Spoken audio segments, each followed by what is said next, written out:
Welcome to mega nine TV. ద్వైపాక్షిక స్వేచ్ఛ వాణిజ్య ఒప్పందం కోసం వస్తున్న అమెరికా ఉపాధ్యక్షుడు జేడీ వాన్స్ భారతదేశ పర్యటనను వ్యతిరేకిస్తూ వాన్స్ గో బ్యాక్, భారతదేశం అమ్మకానికి లేదు అనే నినాదంతో అఖిల భారత కిసాన్ సభ దేశవ్యాప్త నిరసనలకు పిలుపునిచ్చింది.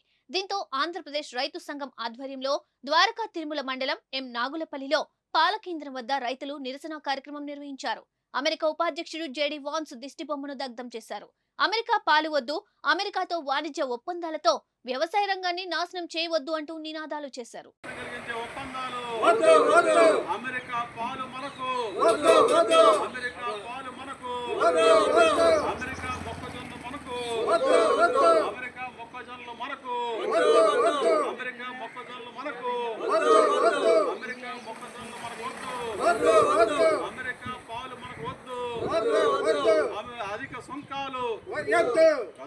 అధిక సుంకాలు అధిక సుంకాలు అమెరికా అధిక సుంకాలు అమెరికా అధిక సుంకాలు అమెరికా అధిక సుంకాలు కాపాడండి.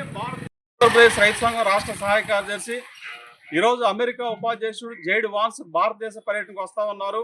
4 రోజుల పర్యటన కోసం చెప్పేసి ఆయన ఈ దేశం వస్తా ఉన్నారు. ఇప్పటికే ఇవాళ ట్రంప్ విధించిన సుంకాల వల్ల మొత్తం ప్రపంచం అంతా కూడా ఇబ్బంది పడుతున్న పరిస్థితి ఉన్నది. అయితే ఆయన వస్తుంది ఇక్కడ ద్వైపాక్షిక ఒప్పందం కోసం చెప్పేసి వస్తూ ఉన్నారు. అంటే వాణిజ్య ఒప్పందంలో భాగంగా వ్యవసాయ ఉత్పత్తులు ఏవైతే ఉన్నాయో వాటిని, అమెరికా ఉత్పత్తుల్ని భారతదేశానికి అతి సుంకాలు ఏం లేకుండా, ఇబ్బందులు ఏం లేకుండా ఈ దేశంలో దిగుమతి చేసుకోవడం కోసం చెప్పేసి ఆ దేశానికి ఎగుమతి చేసి ఈ దేశంలో, భారతదేశంలో అమ్మడం కోసం చెప్పేసి వాళ్ళ ఆయన ద్వైపాక్షిక ఒప్పందాలు చేసుకోవడం కోసం రాబోతా ఉన్నారు. మన దేశానికి సంబంధించిన రొయ్యలు కానీ ఇతర వ్యవసాయ ఉత్పత్తులు ఆ దేశం పంపించాలంటే 26% పైగా సుంకాలు విధించిన ట్రంప్ ప్రభుత్వం ఇవాళ భారతదేశానికి సంబంధించిన, అమెరికా సంబంధించిన పాలు కానీ లేదా మత్స్య సంపద కానీ ఇతర వ్యవసాయ ఉత్పత్తులు మొక్కజొన్న కానీ, సోయాబీన్ కానీ, పత్తి కానీ ఈ దేశానికి ఇబ్బడిముబ్బడిగా దిగుమతి చేసుకోవడం కోసం ఇవాళ ఈ ద్వైపాక్షిక ఒప్పందంలో భాగంగా ఉన్నది. అంటే ఎటువంటి సుంకాలు లేకుండా, ఎటువంటి ఆంక్షలు లేకుండా ఇవాళ పాడి ఉత్పత్తుల్ని ఈ దేశంలో దిగుమతి చేస్తే ఇప్పటికే నష్టాలు ఉన్న పాడి రైతులు మరింత నష్టపోయే పరిస్థితి ఏర్పడుతుంది. ఈ ద్వైపాక్షిక ఒప్పందం అనేది పాడి రైతుల పట్ల మరణ శాసనంగా ఉందని చెప్పేసి కూడా మేము రైతు సంఘంగా భావిస్తా ఉన్నాం. అంతేకాకుండా సోయాబీన్ కానీ, మొక్కజొన్న కానీ, పత్తి కానీ, యాపిల్ కానీ ఇట్లాంటి పంటలన్నింటినీ కూడా ఈ దేశంలోకి ఇబ్బడిముబ్బడిగా దిగుమతులు చేస్తే ఇవాళ ఈ దేశ రైతాంగానికి ఇప్పటికే గిట్టుబాటు ధర లేక, కనీసం మద్దతు ధర రాక, పెట్టిన పెట్టుబడి కూడా రాక ఇవాళ అన్నదాతలు ఆత్మహత్యలు చేసుకుంటా ఉన్నారు.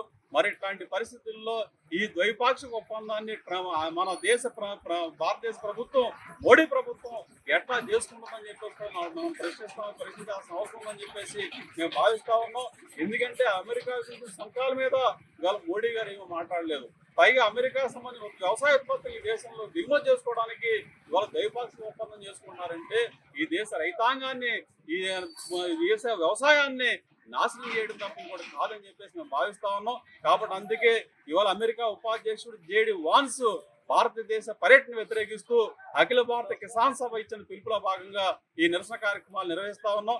ఇవాళ ద్వారకా తిరుమల మండలం ఎం నాగులపల్లిలో పెద్ద ఎత్తున పాడి రైతులందరూ కూడా ఈ నిరసన కార్యక్రమాన్ని తెలియజేశారు. కాబట్టి అమెరికా తోటి వాళ్ళ పాల ఉత్పత్తుల దిగుమతికి ఇవాళ ఆపాలని చెప్పేసి, అట్లాంటి ఒప్పందాలు చేసుకోవద్దని చెప్పేసి ఇవాళ పాడి రైతుల తరఫున, మొత్తం రైతాంగం తరఫున, మేము రైతు సంఘం తరఫున కోరుతా ఉన్నాం.